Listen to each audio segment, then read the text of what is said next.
Bonjour à tous les fans du Real Madrid et fans de football en général, j'espère que tout le monde va bien. Aujourd'hui, on vient d'apprendre dans les médias que Xabi Alonso vient de prolonger son contrat jusqu'en 2026 avec le Bayer Leverkusen. Xabi Alonso qui pour sa première année en pro a fait des résultats exceptionnels avec un Bayer Leverkusen qu'il a récupéré au bord en tout cas de la relégation, qu'il a su remonter quasiment jusqu'au poste de la Ligue des Champions en Bundesliga, en battant Dortmund, en battant le Bayern, en battant les meilleures équipes de Bundesliga avec un effectif qu'il a su ressouder, avoir un bon discours auprès des jeunes comme des joueurs expérimentés, avoir une tactique de possession, de jeu rapide, avec un jeu offensif qui était léché et vraiment séduisant à avoir joué, tout en étant compact défensivement. Il a réussi quasiment à faire cette remontada, mais malheureusement, il accrochera que l'Europa League, il me semble. De côté de l'Europa League, il a quand même réussi à mener une équipe qui est en bord de la relégation en Bundesliga, en demi-finale d'Europa League. Il a perdu contre l'AS Roma de Mourinho, qui tactiquement et au niveau de l'expérience était un peu au-dessus, mais ça aurait pu être pas mal en tout cas pour lui d'aller en finale et remporter peut-être dès sa première saison une Coupe d'Europe. Après, le FC Séville, bien sûr, c'était la marche de trop évidemment pour n'importe quelle équipe en Europa League. Quand ils sont en finale ou quand ils passent les quarts de finale, c'est 100% de victoire pour le FC Séville dans la compétition. Mais du coup, Xabi Alonso, qu'on annonce peut-être au Real Madrid pour 2024, pour l'apprendre Ancelotti qui va du coup partir en tant que sélectionneur du Brésil à la fin de la saison, peut-être que c'est un peu mort. Certains disent que ça y est, c'est foutu, il a prolongé jusqu'en 2026. Mais pour moi, pour vous donner mon avis, il a raison de sécuriser son avenir en tant qu'entraîneur à court moyen terme avec le club qui actuellement lui fait confiance. Un club qui lui fait confiance, qui est très content de ses résultats, qui est en train de lui construire un effectif, même s'il a perdu Moussa Diaby par exemple, qui était un élément clé de son effectif et son collectif, parti à Aston Villa du côté d'Emery, mais actuellement, ils font un petit mercato sympa, ils vont peut-être avoir des ambitions d'accrocher les 4 premières places en Ligue des Champions. En tout cas, vu leur parcours avec Alonso depuis son arrivée, ils peuvent qu'espérer dans les 4 premiers, en espérant que leur effectif soit assez solide comparé à la concurrence. Mais en tout cas, il peut être prêt pour faire une très belle saison. Et pour moi, il a raison, en tant que personne et professionnel, de sécuriser avec un contrat ces prochaines années et ne pas attendre que le Real Madrid l'appelle ou finalement l'appelle pas. Parce que pour être entraîneur du Real Madrid, ça va quand même se bousculer au portillon. Tu peux prendre Raúl peut-être, qui peut monter du Castilla en équipe première, même si avec Florentino Pérez, les relations sont un peu tendues et que Raúl était pas loin de partir, que ce soit en Liga ou ailleurs, pour un club un peu moyen, parce que le fait qu'il ait raté la montée en deuxième division cette année dans la dernière marche des playoffs, c'est un peu mal passé, mais il veut quand même se laisser une autre chance d'amener ces jeunes et cette belle génération, même s'il y a beaucoup de pépites en ce moment qui sont vendues un peu à gauche à droite, avec des options bien sûr de rachat pour le Real, que ça va être un peu plus compliqué du coup avec ce groupe, il veut se donner une dernière chance.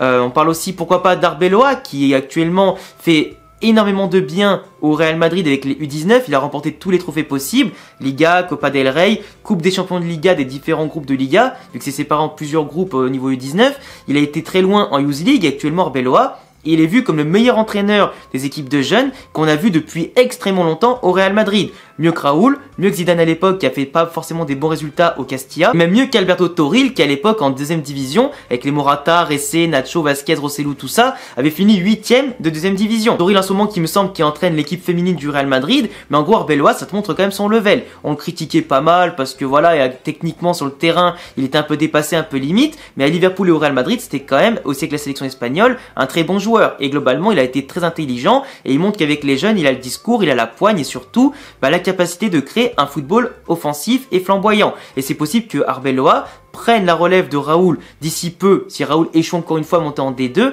au Castilla pour ensuite pourquoi pas un jour entraîner le Real. Mais du coup aujourd'hui, on parle surtout de Xabi Alonso, pourquoi pas pour 2024, mais s'il est en contrat jusqu'à 2026, faudrait que le Real Madrid négocie avec Leverkusen ou paye un petit montant pour le faire venir. Alors sachant que le Real Madrid aime beaucoup envoyer des jeunes joueurs en Allemagne, comme à Dortmund, Leverkusen, etc., ils ont de très belles relations avec ces clubs-là. Donc forcément, si le Real fait un appel de pied ou un effort pour Alonso, il viendra, je pense, sans tarder. Leverkusen comprendra très bien que c'est le rêve d'Alonso d'entraîner le Real Madrid, il comprendra très bien que c'est une offre qui se refuse pas, et donc pour 5 ou 10 millions grand max au pire, ils enverront deux jeunes du Castilla ou de jeunes pépites en tout cas qui sont de formation à Leverkusen et ce sera réglé. Il y a une très bonne entente entre les clubs de Leverkusen, Dortmund et le Real Madrid, donc tu veux prendre leur coach ou un joueur, moyennant bien sûr de bons échanges, ça se fait. Surtout pour l'après Ancelotti, donc si tu fais pas venir Alonso, tu fais pas monter Raúl ou Arbeloa, du coup des jeunes entraîneurs mais qui sont quand même de la maison, qui ont quand même un bon football, etc.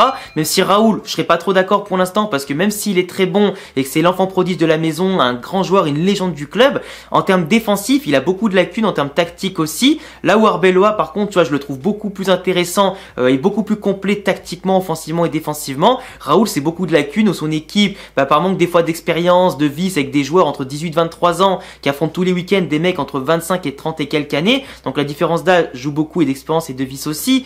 Mais Raoul, je pense que défensivement, dans les transitions, même dans le jeu tout court, il a quand même beaucoup de lacunes. Et même avec un groupe talentueux, il n'a pas pu les mener en deuxième division. C'est quand même dommage. Donc je trouve qu'il vaudrait mieux qu'il s'aguerrisse dans un club moyen de Liga ou ailleurs pour qu'il puisse se compléter un petit peu. Là où par exemple Xabi Alonso, tu vois, pour moi c'est un entraîneur qui a su, déjà en tant que joueur, être extrêmement intelligent, qui a réussi partout, qui a tout gagné au Bayern, à Liverpool, au Real Madrid, enfin dans tous les clubs où il est passé, il a côtoyé les plus grands entraîneurs, Guardiola, Mourinho, Ancelotti, Benitez, etc., Del Bosque, Luis Aragonés, tout ça. Donc il a de grandes influences et son football à lui est extrêmement intéressant. Et pour moi, Xabi Alonso, même si Arbeloa peut être très bon pour plus tard, si tu fais venir Xabi Alonso et qu'au pire tu mets Arbeloa en tant qu'adjoint, mais t'aurais un duo fantastique. T'aurais un duo fantastique, tu vois.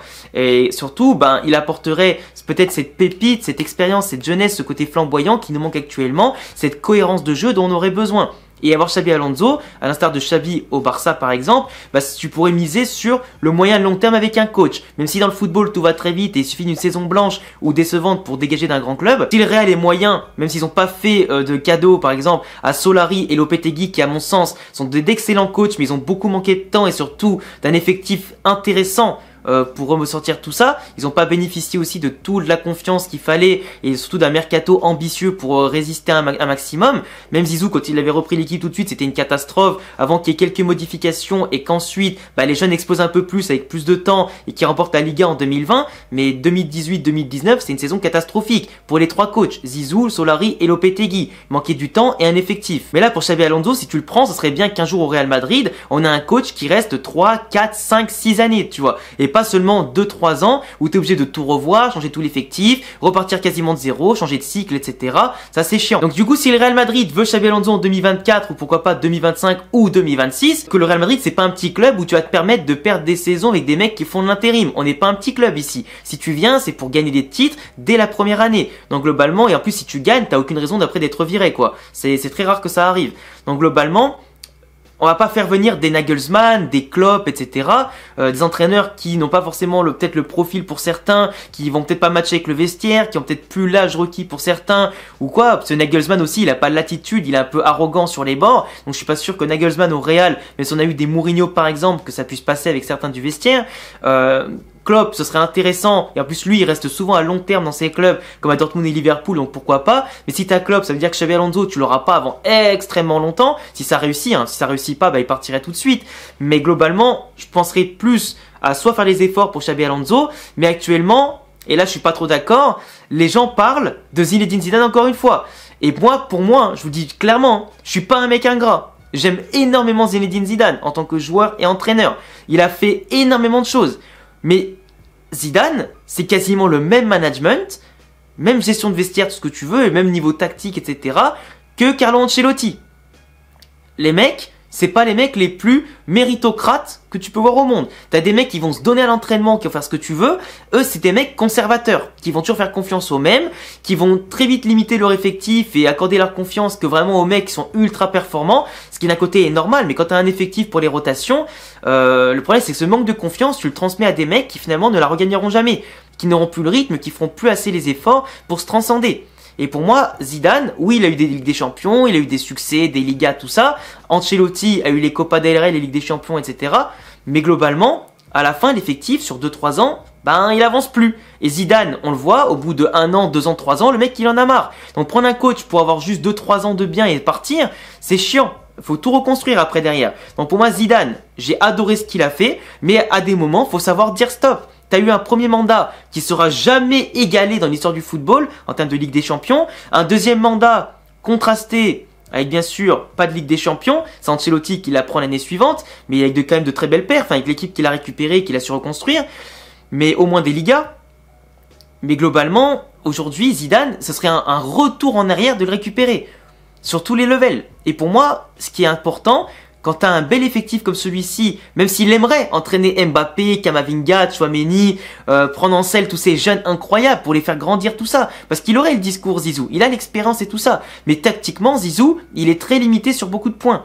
Et globalement, quand il n'y a pas les joueurs à leur prime comme il aimait à l'époque, comme il n'y a pas Cristiano, tout de suite ça limite un petit peu. Même s'il peut peaufiner et performer avec tous ces jeunes, et j'en suis certain, hein, mais pour moi ce serait un retour en arrière. Là où un œil nouveau, autre que Carlo Ancelotti et Zinedine Zidane, apporterait du bien, et surtout un Xabi Alonso, je pense, ferait exploser, mais à plein level, les joueurs qu'on a. Et on lance une dynastie en Espagne comme en Europe. Donc après, à vous de me dire en commentaire, si imaginons le Real après Ancelotti ne prend pas Xabi Alonso, est-ce que vous voulez Zidane pour 1 an ou 2? Parce qu'à la limite, vaut mieux Zidane que prendre un coach venu d'ailleurs comme un Nagelsmann ou je sais pas qui, tu vois. Ça c'est sûr, il y a mieux. Et il y a pire, il y a mieux que Zizou. Mais à un moment donné, je trouve qu'il faut savoir dire stop pour pas entacher les succès que t'as fait avant. Parce que tu sais jamais, des fois ça peut être un flop ou pas. Et ça serait quand même con d'égratigner son histoire quand t'as sorti autant de belles pages d'histoire et de légendes dans ton club de cœur. Que Zidane en plus, il a en tête l'équipe de France, tu vois. Donc potentiellement 2024, après l'Euro, Didier Deschamps, peut-être qu'il va dégager de là. Même si Deschamps, il aurait envie, pourquoi pas, d'aller jusqu'à 2026 et la Coupe du Monde.